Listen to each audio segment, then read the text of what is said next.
Kuzampula. Yes, today we are going to talk about the great Himalayan landscape of Bhutan. Yes, we are talking about our landscape. Our country is a beautiful landscape. In the kingdom of Bhutan, the mighty Himalaya rise into the sky untouched and pure. The towering peaks, the lush valleys, ancient rivers carve their ways through the landscape like the veins breathing alive into the heart of the countries.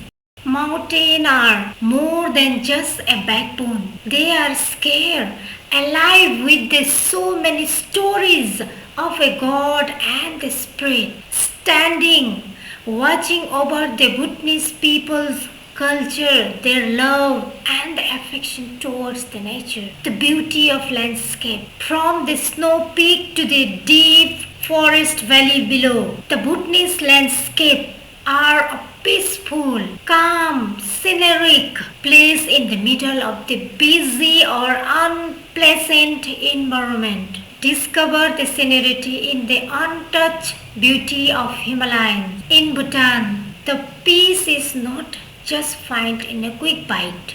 Following through the landscape, standing over the peak, just feeling the fresh air refreshed your mind and staying calm. So be with the fresh, undiscovered Himalayan landscape. Thank you.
It reflects the nations of the symbol. Even in the small villages,